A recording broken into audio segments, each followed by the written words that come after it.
What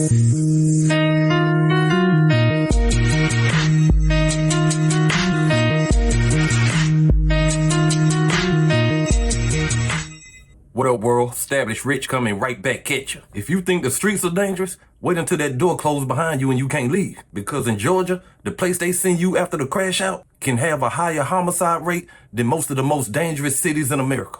The reported riot happened Sunday afternoon around 1 o'clock here at the Washington State Prison on Highway 24. Multiple law enforcement agencies were on the scene as 3 inmates were killed and 14 others were sent to the hospital. Washington County Sheriff Joel Cochran was on the scene, along with 8 deputies from the Washington County Sheriff's Office.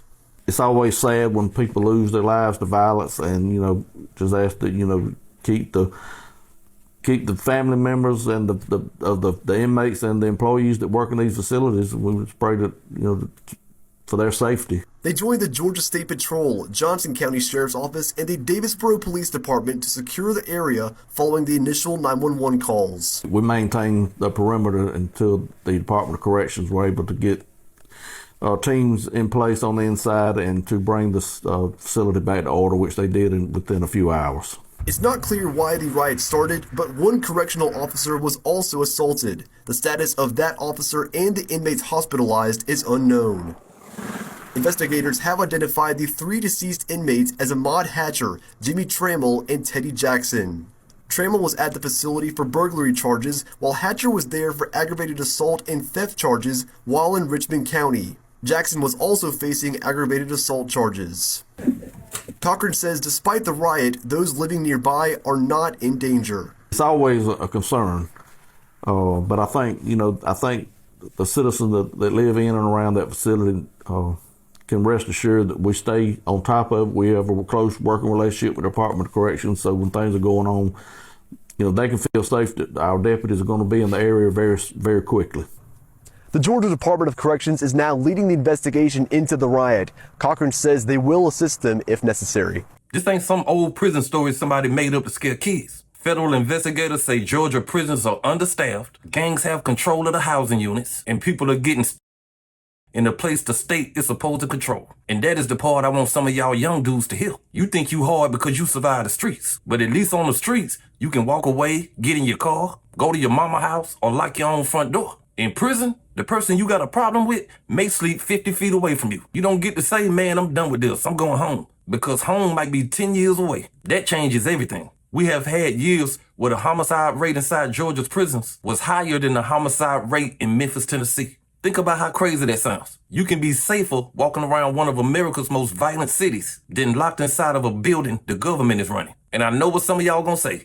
Well, they prisoners. They getting what they deserve. I feel you. The judge already gave them the punishment. The punishment was losing their freedom. Not getting sent to some place where making it home alive becomes another sentence. The knives are usually made like this.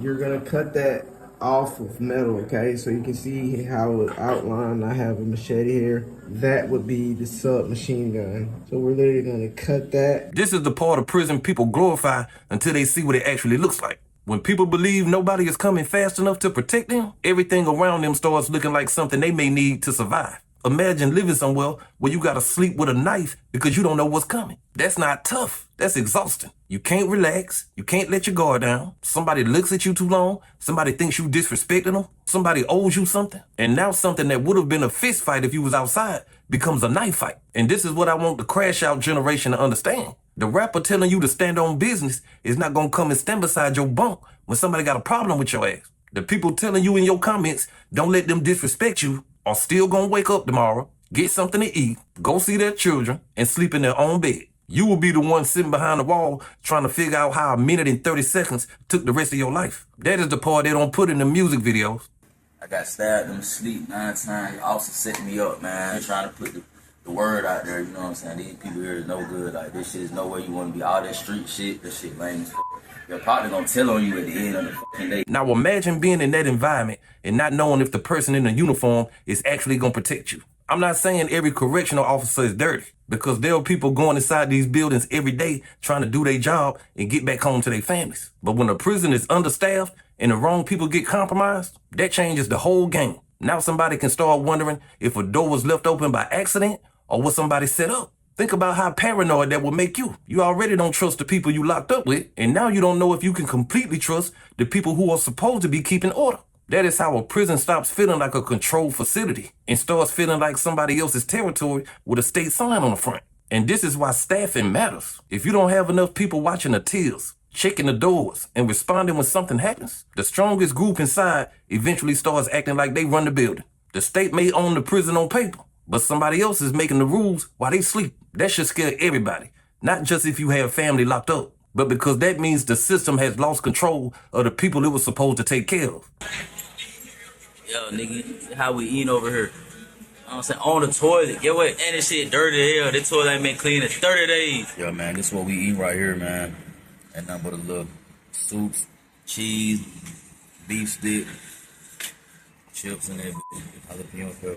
This how you eat for free at Chang, bro. It's $25 right here. It's $25 for this. $25 Cash App, Chime, Zelle, Apple Pay, anything, or Venmo. How much you spend on all this? You know what I'm saying? I spent $79. You spent $79 and you saying this $75. So you gonna sell this, get your money back, and then what? This all my food that I eat right here. So do what you munching on. Do what I'm munching on. You know what I'm saying? That's free game. You a smart man. Look, it's a method to his madness, man. Straight up how to eat free at If Chang. you can't eat free at Chang, you going out bad. You going out bad, bro. Going out bad, man. Bro. So we're gonna add the lasagna, Italian seasoning, and the sausage all into the bowl to make the filling. And now I'm gonna mix in the Italian sausage. This part is one of the biggest reality checks of all. You out there flexing money, buying bottles, buying clothes, trying to show everybody what you had. And now your grandmama is putting $20 on your books so you can buy some ramen noodles. Think about that picture. The people you were trying to impress don't answer the phone no more. But your mama, your girl, and your sister are taking money out of their household to make sure you have something extra to eat. And if you don't have somebody on the outside sending you money, now you have to figure out how to survive inside.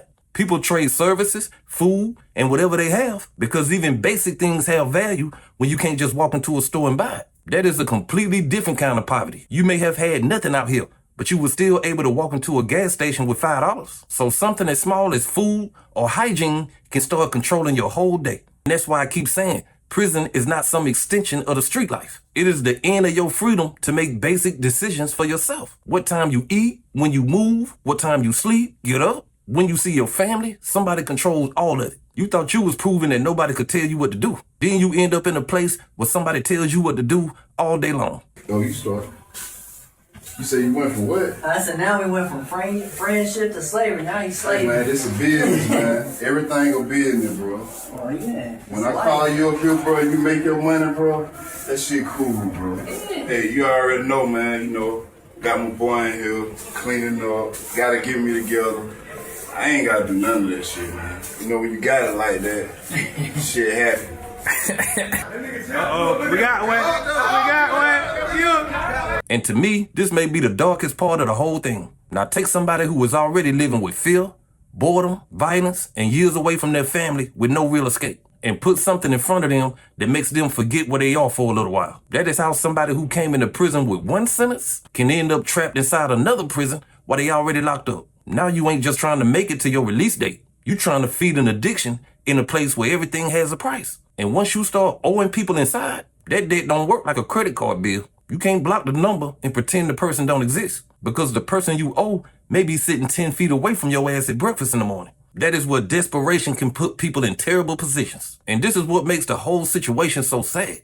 People will say they shouldn't be doing drugs in prison anyway. And of course they shouldn't. But we also have to ask how a prison system that is supposed to be secure has so much contraband moving through it in the first place. If people are getting high every day, gangs are controlling the market, and medical emergencies keep happening, somebody has to ask who is actually running that damn building. And once again, I want to bring this back to that young dude watching. You may think prison is just something you can handle when it comes. You hear people say, I can do that time, like they talking about sitting in the house for a few years. But bro, you don't know what you're saying. You are talking about trading your bed, your children, your family, and your ability to walk away from danger for a building where danger literally sleeps feet away from you. And the craziest part is, the people you were trying to impress will keep living. They will go to parties, go on vacations, watch their kids grow up, and keep posting while you count birthdays through a phone call. That is why I hate when people make prison sound like some kind of street degree. There is nothing impressive about losing years of your life if you had a chance to walk away from the decision that put you there.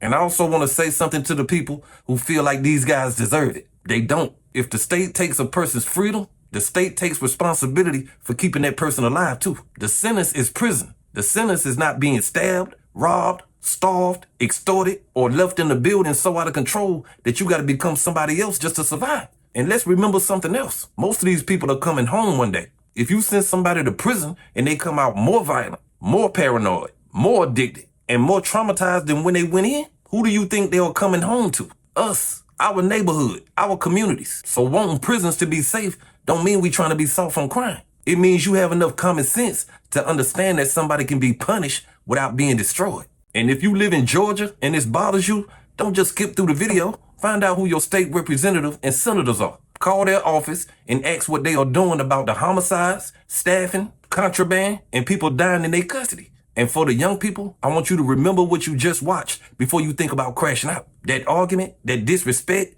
that little street beef may not mean a damn thing 2 years from now. But if you make the wrong decision tonight, 2 years from now, you may still be waking up inside a place like this because of your decision. That is the real message. Don't let somebody who is free convince you to do something that takes your freedom away. And once somebody does lose their freedom, we have a responsibility to make sure their punishment don't turn into a life sentence of trying to stay alive every day. Those two things can be true. You can hold people accountable for what they did and still demand that the state treats them like human beings. And if you still out here with a choice to walk away, then use it. Because once that door closes behind you, walking away will be the one thing you can't do no more. But hey, that's just my opinion. What's yours? Like, comment, subscribe. EstablishedRich. I'll be back with another one. Peace.